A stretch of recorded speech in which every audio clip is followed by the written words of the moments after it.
Não é verdade? Você sempre quis ler a Bíblia inteira, mas devido à correria do dia a dia, esse desejo foi sendo sempre adiado. Porém, através de um plano, através de um método, você irá conseguir. Nós estamos apresentando a Bíblia 365 de Noite da SBB, ela já tem um plano todo organizado e nós estamos seguindo o mesmo. Estamos disponibilizando as páginas da nossa Bíblia aí para você. É só você ler junto com a gente. Vem, porque com certeza esse ano você vai conseguir ler a Bíblia inteira. Você que está chegando novo, segue daqui para frente. As leituras que já passaram, você vai atualizando aos poucos. Nós temos uma playlist aqui no nosso canal, Leitura Anual Bíblica. É só você entrar na mesma e ir atualizando as leituras que já passaram aos poucos, tá bom? Bem, para quem não nos conhece, aqui é Everton Ferreira, estaremos juntos nesse lindo processo de leitura bíblica. Se você não é inscrito no canal, se inscreva no canal, dá essa força, se inscreva no canal, dá o like e compartilha para os seus contatos e grupos. Vamos à leitura de hoje! Dia 218, nós vamos ler 2 Reis, a partir do capítulo 22, Provérbios, capítulo 4 e 1 Timóteo, capítulo 3. 2 Reis, capítulo 22, o reinado de Josias de Judá. Josias tinha 8 anos de idade quando começou a reinar e reinou 31 anos em Jerusalém.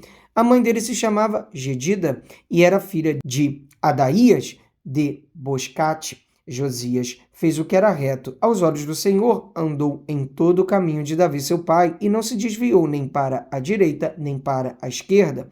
O rei repara o templo. No 18º ano do seu reinado, o rei Josias mandou o escrivão Safã, filho de Azalias, filho de Mesulão, à casa do Senhor, dizendo: vá pedir ao sumo sacerdote Ilquias que conte o dinheiro que foi trazido à casa do Senhor, o qual os guardas da porta ajuntaram do povo.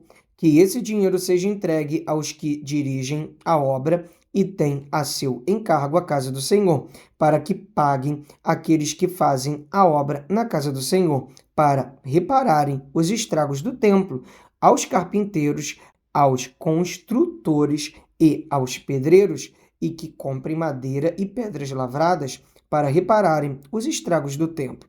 Mas não é necessário que prestem contas do dinheiro que lhes foi entregue, porque são honestos. Ilquias acha o livro da lei.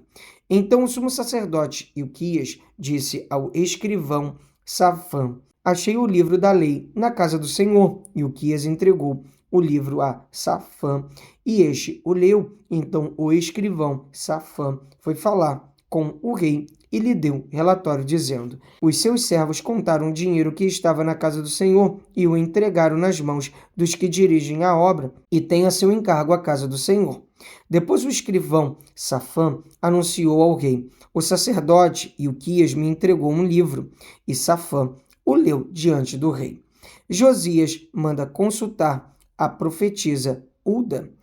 Quando ouviu as palavras do livro da lei, o rei rasgou as suas roupas.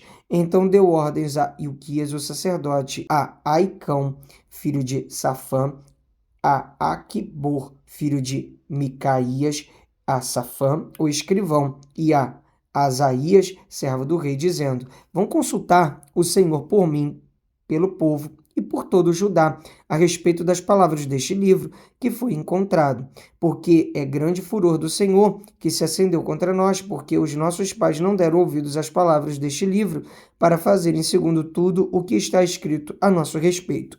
Então o sacerdote Ilquias, Aicão, Aquibor, Safã e Asaías foram falar com a profetisa Ulda, esposa de Salum, encarregado das vestimentas da casa do Senhor, filho de Tikva, filho de Aras.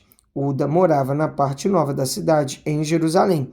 Eles lhe contaram o que havia acontecido e ela lhes disse: assim diz o Senhor, o Deus de Israel: digam ao homem que os enviou a mim, assim diz o Senhor: eis que trarei desgraça sobre este lugar e sobre os seus moradores, a saber, todas as palavras do livro que o rei de Judá leu, por terem me abandonado e queimado incenso a outros deuses, para me provocarem a ira com todas as obras das suas mãos.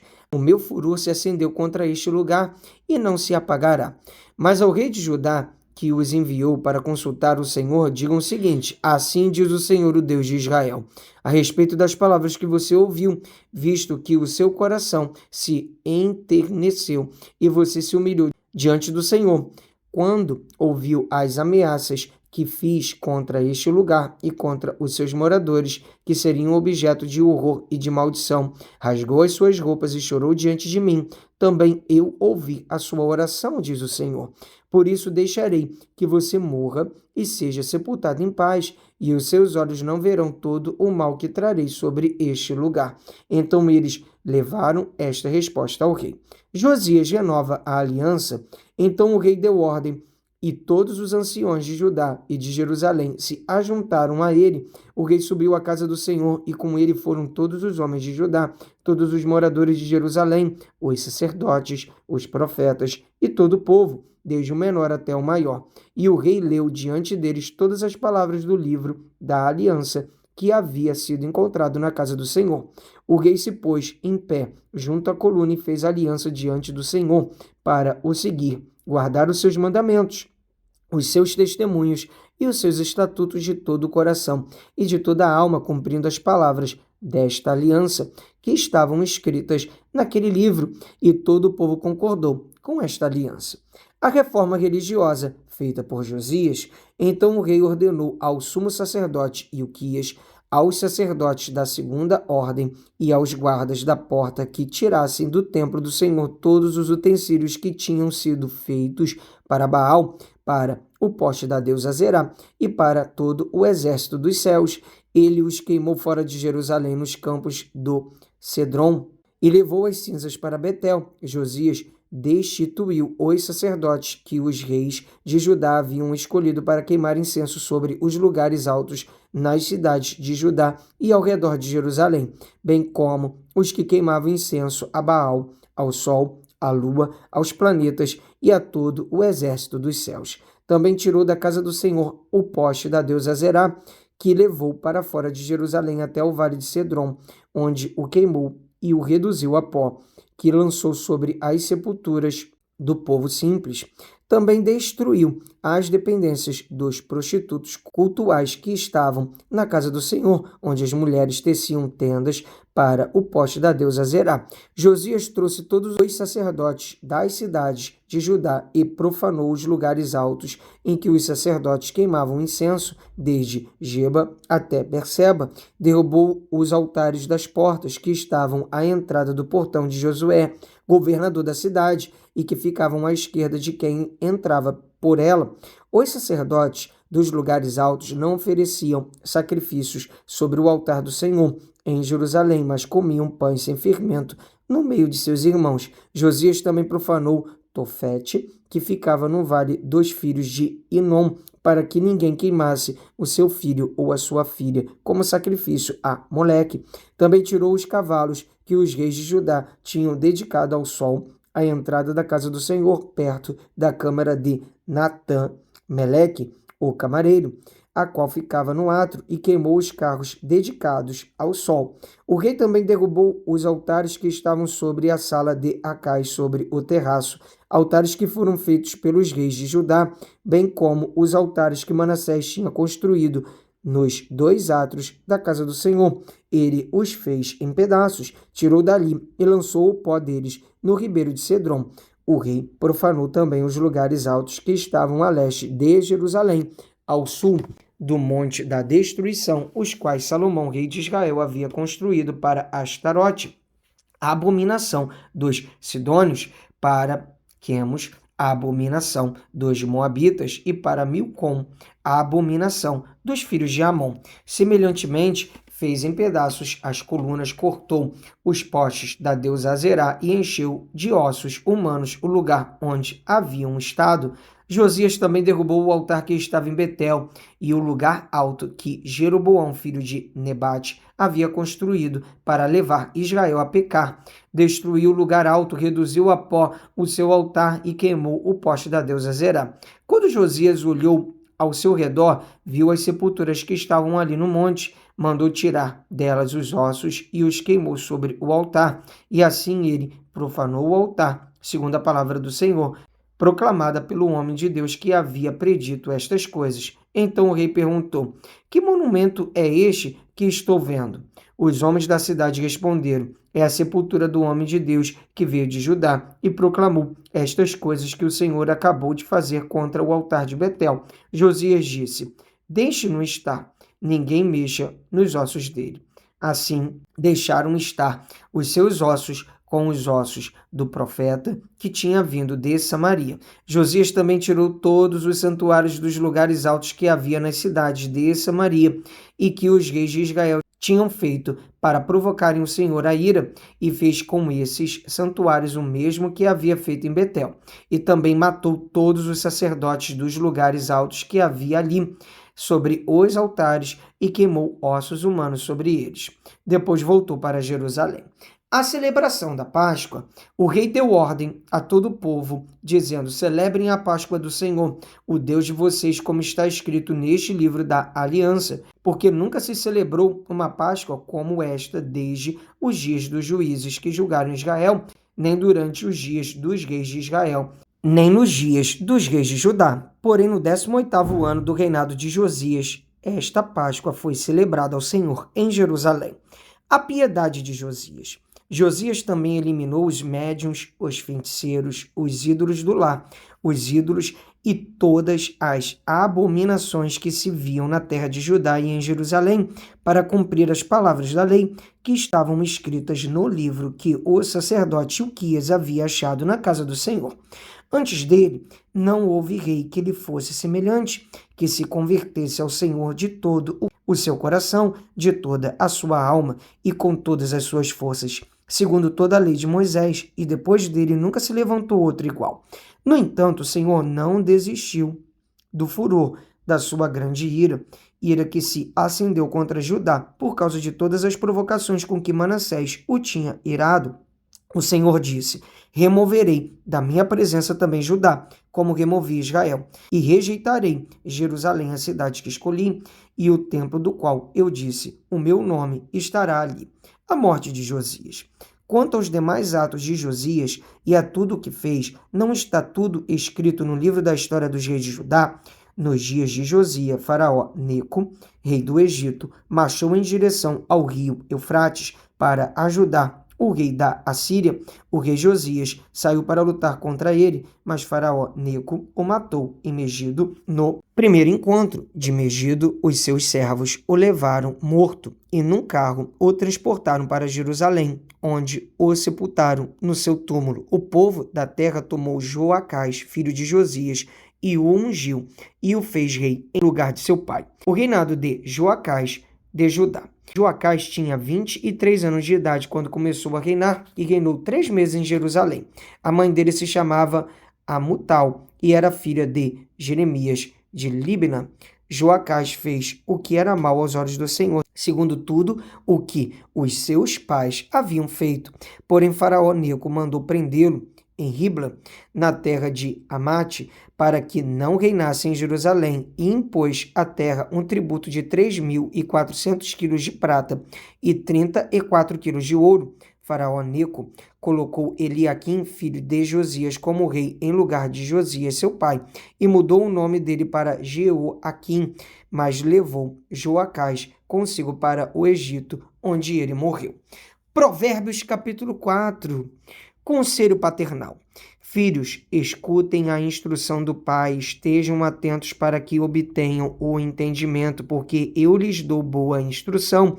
Não abandonem o meu ensino.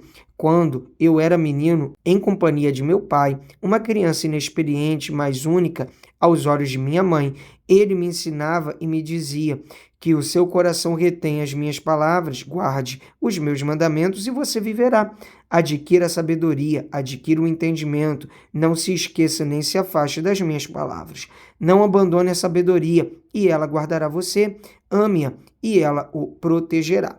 O princípio da sabedoria é adquira a sabedoria. Sim, com tudo o que você possui, adquira o entendimento. Valorize a sabedoria e ela o exaltará. Se você a abraçar, ela o honrará.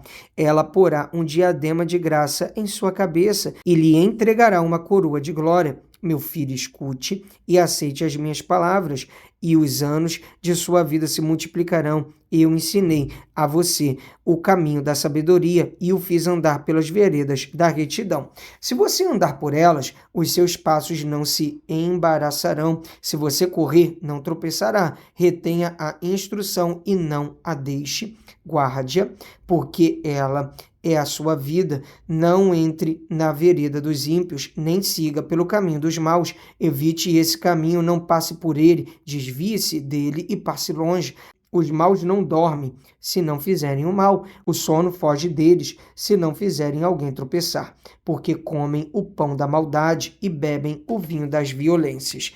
Mas a vereda dos justos é como a luz do alvorecer, que vai brilhando mais e mais até ser dia claro. O caminho dos ímpios é como a escuridão, nem eles sabem em que tropeçam. Meu filho, escute as minhas palavras, preste atenção aos meus ensinamentos, não deixe que eles se afastem dos seus olhos, guarde-os no mais íntimo do seu coração, porque são vida para quem os encontra e saúde para todo o corpo. De tudo que se deve guardar, guarde bem o seu coração, porque dele procedem as fontes da vida. Afaste de você a falsidade da boca e mantenham longe de você a perversidade dos lábios, que os seus olhos olhem direito e que as suas vistas se fixem no que está diante de você. Faça plana a vereda de seus pés, para que todos os seus caminhos sejam retos. Não se incline nem para a direita, nem para a esquerda. Afaste os seus pés do mal. Vamos ler agora 1 Timóteo capítulo 3, as qualificações dos bispos e dos diáconos. Fiel é a palavra. Se alguém deseja o episcopado, excelente obra almeja. É necessário, pois, que o bispo seja irrepreensível, esposo de uma só mulher, moderado, sensato, modesto, hospitaleiro, apto para ensinar, não dado ao vinho, nem violento, porém cordial, inimigo de conflitos, não avarento, e que governe bem a própria casa, criando os filhos sob disciplina, com todo respeito. Pois se alguém não sabe governar a própria casa, como cuidará da igreja de Deus? Que o bispo não seja recém-convertido, para não acontecer que fique cheio de orgulho e incorra na condenação do diabo. É necessário também que ele tenha bom testemunho dos de fora, a fim de não cair na desonra e no laço do diabo. Do mesmo modo, quanto a diáconos, é necessário que sejam respeitáveis, de uma só palavra, não inclinados a muito vinho, não gananciosos, conservando o mistério da fé com uma consciência limpa. Também estes devem ser primeiramente experimentados e, caso se mostrem irrepreensíveis, que exerçam o diaconato. Do mesmo modo, quanto a mulheres, é necessário que elas sejam respeitáveis, não maldizentes, moderadas e fiéis em tudo. O diácono seja marido de uma só mulher e governe bem os seus filhos e a própria casa, pois os que desempenharem bem o diaconato alcançarão para si mesmos uma posição de honra e muita ousadia na fé em Cristo Jesus. A Igreja de Deus e o mistério da piedade. Escreva estas coisas a você, esperando ir vê-lo em breve, mas se eu demorar, você saberá como se deve proceder na casa de Deus, que é a igreja do Deus vivo, coluna e fundamento da verdade. Sem dúvida, grande é o mistério da piedade. Aquele que foi manifestado na carne foi justificado em espírito, visto pelos anjos, pregado entre os gentios, crido no mundo, recebido na glória. Graças a Deus, mais um dia de leitura bíblica concluída. Vamos avançando na perseverança de passo em passo, de fé em fé. Te espero aqui amanhã. Um abraço. Pra cima!